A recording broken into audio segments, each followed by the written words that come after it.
ಕಳೆದ 14 ದಿನಗಳಿಂದ ಊಟ ನಿದ್ದೆ ಮರೆತು ವಾರ್ ರೂಮ್ನಲ್ಲಿ ಕುಳಿತಿರುವ ಅಮೆರಿಕದ ಅಧ್ಯಕ್ಷ ಡೊನಾಲ್ಡ್ ಟ್ರಂಪ್ ಹೇಗಾದರೂ ಮಾಡಿ ಇರಾನ್ ಯುದ್ಧವನ್ನ ಗೆದ್ದುಕೊಳ್ಳಬೇಕೆಂದು ಪರದಾಡ್ತಿದ್ದಾರೆ.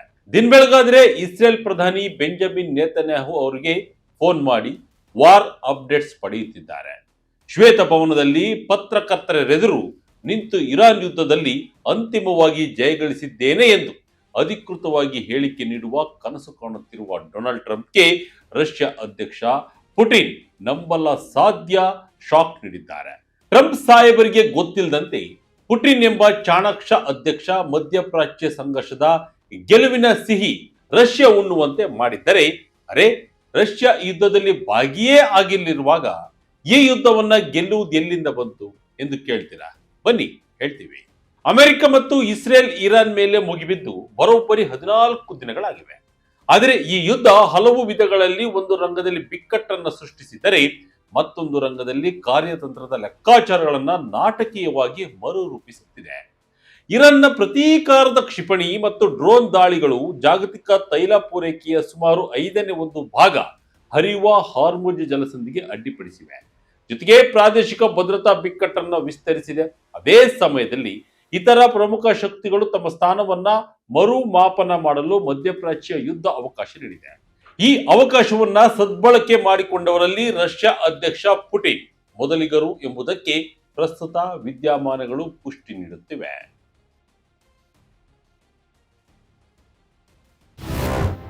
ರಷ್ಯಾ ಕಾರ್ಯತಂತ್ರದ ಯೋಜನೆಗಳು. ರಷ್ಯಾ ಬಾಯಿಗೆ ಆಹಾರವಾಗಲಿದೆ ಉಕ್ರೇನ್. ಹೌದು, ರಷ್ಯಾ ಅಧ್ಯಕ್ಷ ಪುಟಿನ್ ರವರಿಗೆ ಈ ಸಂಘರ್ಷವು ಕುತೂಹಲಕಾರಿ ಕಾರ್ಯತಂತ್ರದ ವಿರೋಧಾಭಾಸವನ್ನ ಸೃಷ್ಟಿಸಿದೆ. ಇರಾನ್ ಮೇಲಿನ ಅಮೆರಿಕ ಮತ್ತು ಇಸ್ರೇಲ್ ಜಂಟಿ ದಾಳಿಗಳನ್ನ ರಷ್ಯಾ ಕಾನೂನು ಬಾಹಿರ ಆಕ್ರಮಣ ಎಂದು ವಿರೋಧಿಸಿದೆ. ಅಲ್ಲದೆ ಈ ಯುದ್ಧದ ಬೆಳವಣಿಗೆಗಳಿಗೆ ಸಂಬಂಧಿಸಿದಂತೆ ಟೆಹರಾನ್ನೊಂದಿಗೆ ಮಾಸ್ಕೋ ಗುಪ್ತಚರ ಮಾಹಿತಿಯನ್ನು ಹಂಚಿಕೊಂಡಿದೆ. ಆದರೆ ಈ ಯುದ್ಧದಲ್ಲಿ ರಷ್ಯಾ ಸೇನೆ ನೇರವಾಗಿ ಭಾಗಿಯಾಗಿಲ್ಲ.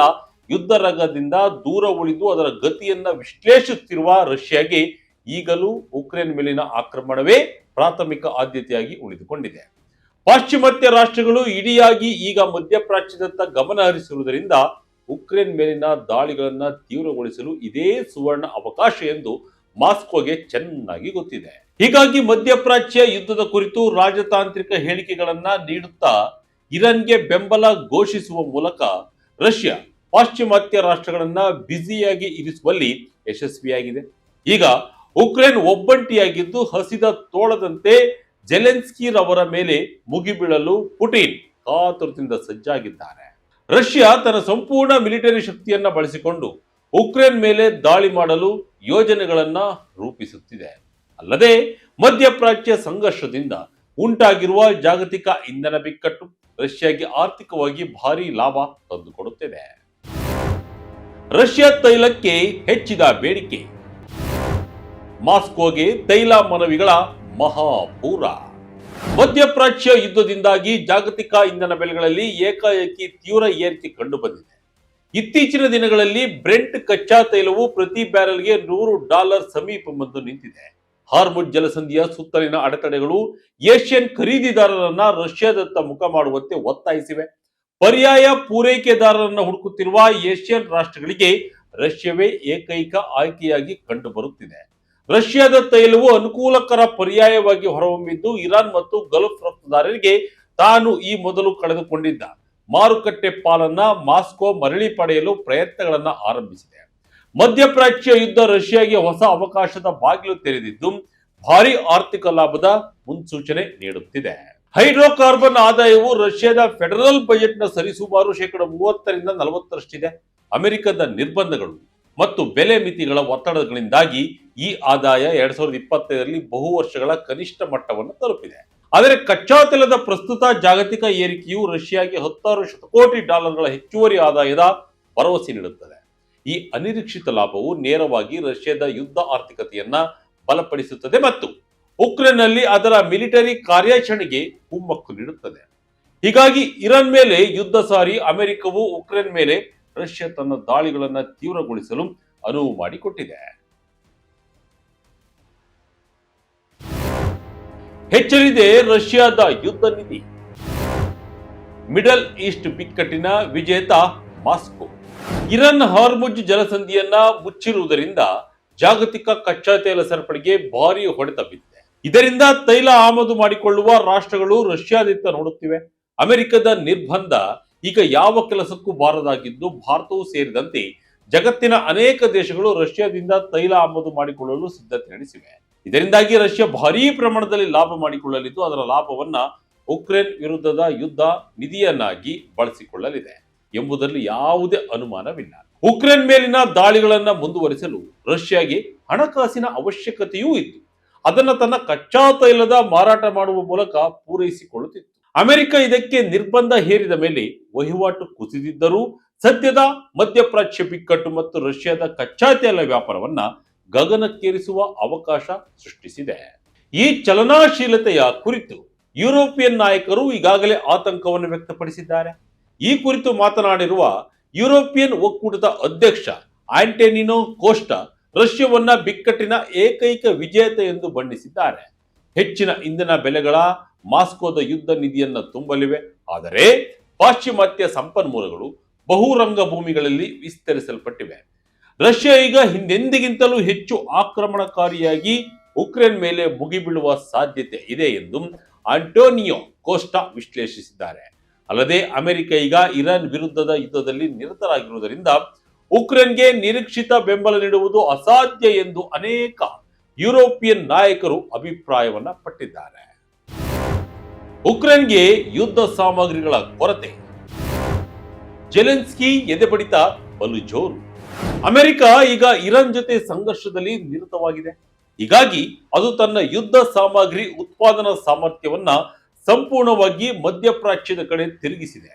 ಹೀಗಾಗಿ ಉಕ್ರೇನ್ಗೆ ಶಸ್ತ್ರಾಸ್ತ್ರ ನೆರವು ನೀಡುವುದರ ಬಗ್ಗೆ ಅಮೆರಿಕ ಸದ್ಯಕ್ಕೆ ತಲೆಕೆಡಿಸಿಕೊಳ್ಳಲು ಸಾಧ್ಯವಿಲ್ಲ. ಉಕ್ರೇನ್ಗೆ ಅಮೆರಿಕದಿಂದ ವಾಯು ರಕ್ಷಣಾ ವ್ಯವಸ್ಥೆಗಳ ತುರ್ತು ಅವಶ್ಯಕತೆ ಇದೆ. ಇದಲ್ಲದೆ ಹೋದರೆ ರಾಜಧಾನಿ ಕೀವ್ ಮೇಲೆ ರಷ್ಯಾ ಕ್ಷಿಪಣಿಗಳ ಮಳೆ ಸುರಿಸಲಿದೆ. ಹೀಗಾಗಿ ಉಕ್ರೇನ್ ರಕ್ಷಣಾ ಸಾಮಗ್ರಿಗಳನ್ನ ಪೂರೈಸುವಂತೆ ಅಮೆರಿಕವನ್ನ ದಂಬಾಲು ಬಿದ್ದಿದೆ. ಆದರೆ ಅಮೆರಿಕ ಸದ್ಯಕ್ಕೆ ಉಕ್ರೇನ್ ಬೇಡಿಕೆಗಳನ್ನ ಪೂರೈಸುವ ಪರಿಸ್ಥಿತಿಯಲ್ಲಿ ಇಲ್ಲ. ಅಮೆರಿಕದ ಈ ಬ್ಯುಸಿ ಶೆಡ್ಯೂಲ್ನಿಂದ ಉಕ್ರೇನ್ ಅಧ್ಯಕ್ಷ ಜೆಲೆನ್ಸ್ಕಿ ರವರ ಎದೆಬಡಿತ ಜೋರಾಗಿದೆ. ರಷ್ಯಾ ಆಕ್ರಮಣಗಳಿಗಾಗಿ ಸಜ್ಜಾಗುತ್ತಿದೆ ಎಂಬುದು ತಿಳಿದ ಮೇಲಂತೂ ಜೆಲೆನ್ಸ್ಕಿ ಆತಂಕಗೊಂಡಿದ್ದಾರೆ. ಅಮೆರಿಕದ ನೆರವಿಲ್ಲದೆ ಈ ಯುದ್ಧದಲ್ಲಿ ರಷ್ಯಾವನ್ನು ಎದುರಿಸಲು ಸಾಧ್ಯವಿಲ್ಲ ಎಂದು ಅರಿತಿರುವ ಉಕ್ರೇನ್ ಆದಷ್ಟು ಬೇಗ ಮಧ್ಯಪ್ರಾಚ್ಯ ಸಂಘರ್ಷ ಕೊನೆಗೊಳ್ಳಲಿ ಎಂದು ಪ್ರಾರ್ಥಿಸುತ್ತಿದೆ. ಅಮೆರಿಕಕ್ಕೆ ತಮ್ಮ ಅಹವಾಲು ತಿಳಿಸಲು ಜೆಲೆನ್ಸ್ಕಿ ಕಾದು ಕುಳಿತಿದ್ದಾರೆ. ಆದರೆ ಅಧ್ಯಕ್ಷ ಡೊನಾಲ್ಡ್ ಟ್ರಂಪ್ ರವರ ಬಳಿ ಇದಕ್ಕೆ ಸಮಯವಿಲ್ಲ. ರಷ್ಯಾ ಇರಾನ್ ಕಾರ್ಯತಂತ್ರದ ಜೋಡಣೆ, ಅಮೆರಿಕದ ನಿದ್ದೆಗೆಡಿಸಿದ ಮಿಲಿಟರಿ ಸಹಕಾರ. ಭೌಗೋಳಿಕ ರಾಜಕೀಯ ಮಟ್ಟದಲ್ಲಿ ಸದ್ಯದ ಮಧ್ಯಪ್ರಾಚ್ಯ ಬಿಕ್ಕಟ್ಟು ರಷ್ಯಾ ಇರಾನ್ ನಡುವಿನ ಕಾರ್ಯತಂತ್ರದ ಜೋಡಣೆಯನ್ನ ಬಲಪಡಿಸುತ್ತದೆ. 2025ರ ಕಾರ್ಯತಂತ್ರದ ಪಾಲುದಾರಿಕೆ ಒಪ್ಪಂದಕ್ಕೆ ಸಹಿ ಹಾಕಿದಾಗಿನಿಂದ ಎರಡೂ ರಾಷ್ಟ್ರಗಳ ನಡುವಿನ ಸಹಕಾರವು ಮಿಲಿಟರಿ ಮತ್ತು ಗುಪ್ತಚರ ಕ್ಷೇತ್ರಗಳಲ್ಲಿ ಮತ್ತಷ್ಟು ಆಳವಾಗಿದೆ. ಉಕ್ರೇನ್ ಮೇಲೆ ದಾಳಿ ಮಾಡಲು ರಷ್ಯಾಗೆ ಇರಾನ್ ಡ್ರೋನ್ಗಳನ್ನು ಒದಗಿಸುತ್ತಿದೆ. ಇದಕ್ಕೆ ಪ್ರತಿಯಾಗಿ ರಷ್ಯಾ ಗುಪ್ತಚರ ಮತ್ತು ಆಯ್ದ ಮಿಲಿಟರಿ ನೆರವನ್ನ ಒದಗಿಸುತ್ತಿದೆ. ದುರ್ಬಲಗೊಂಡಿದ್ದರೂ ಪುಟಿದೇಳುವ ಎದೆಗಾರಿಕೆ ಪ್ರದರ್ಶಿಸುತ್ತಿರುವ ಇರಾನ್ ಆಡಳಿತವು ರಷ್ಯಾದ ರಾಜತಾಂತ್ರಿಕ ಮತ್ತು ಮಿಲಿಟರಿ ಬೆಂಬಲದ ಮೇಲೆ ಮತ್ತಷ್ಟು ಅವಲಂಬಿತವಾಗಬಹುದು. ಇದರಿಂದಾಗಿ ಮಧ್ಯಪ್ರಾಚ್ಯದಲ್ಲಿ ಮಾಸ್ಕೋದ ಹತೋಟಿ ವಿಸ್ತರಿಸುತ್ತದೆ.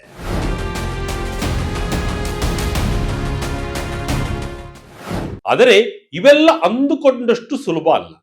ಸದ್ಯಕ್ಕೆ ಸಮತೋಲನವು ಮಾಸ್ಕೋ ಪರವಾಗಿ ವಾಲುತ್ತಿದೆ. ಹೆಚ್ಚಿನ ತೈಲ ಬೆಲೆಗಳು ಅದರ ಯುದ್ಧ ಆರ್ಥಿಕತೆಯನ್ನ ಸ್ಥಿರಗೊಳಿಸುತ್ತವೆ. ರಷ್ಯಾ ಇರಾನ್ ಪಾಲುದಾರಿಕೆಯು ಹೊಸ ಜಾಗತಿಕ ರಚನೆಯನ್ನ ಒತ್ತಾಯಿಸುತ್ತದೆ. ಆದಾಗ್ಯೂ ಈ ಬೆಳವಣಿಗೆಯು ಸಮಕಾಲೀನ ಭೌಗೋಳಿಕ ರಾಜಕೀಯದಲ್ಲಿ ಅನಿಶ್ಚಿತತೆ ಸೃಷ್ಟಿಸಿದೆ. ಬಾಹ್ಯ ಸಂಘರ್ಷಗಳು ಪ್ರಮುಖ ಜಾಗತಿಕ ಶಕ್ತಿಗಳಿಗೆ ತಾತ್ಕಾಲಿಕ ಅವಕಾಶಗಳನ್ನು ಸೃಷ್ಟಿಸಬಹುದಾದರೂ ಈ ಅವಕಾಶಗಳು ತುಂಬಾ ವಿರಳವಾಗಿ ಬಾಳಿಕೆ ಬರುವ ಕಾರ್ಯತಂತ್ರದ ಪ್ರಯೋಜನವಾಗಿ ರೂಪಾಂತರಗೊಳ್ಳುತ್ತವೆ. ರಷ್ಯಾ ಸದ್ಯಕ್ಕೆ ಕ್ಷಿಪಣಿ ಅನಿರೀಕ್ಷಿತ ಲಾಭವನ್ನ ಅನುಭವಿಸುತ್ತಿರುವುದು, ಆದರೆ ಈ ಅವಕಾಶವನ್ನ ರಷ್ಯಾ ಶಾಶ್ವತ ಭೌಗೋಳಿಕ ರಾಜಕೀಯ ಲಾಭವಾಗಿ ಪರಿವರ್ತಿಸಲು ಶಕ್ತವಾಗಿದೆಯೇ ಎಂಬುದನ್ನ ಕಾದು ನೋಡಬೇಕಿದೆ. ಇದಾಗಿತ್ತು ಈ ಕ್ಷಣದ ಇಂಟ್ರೆಸ್ಟಿಂಗ್ ಸ್ಟೋರಿ. ಇದೇ ರೀತಿಯ ಸ್ಟೋರಿಗಾಗಿ Vijaya Kanaka website, YouTube page, Facebook page follow ಮಾಡ್ತಾ ಇರಿ. ಧನ್ಯವಾದಗಳು.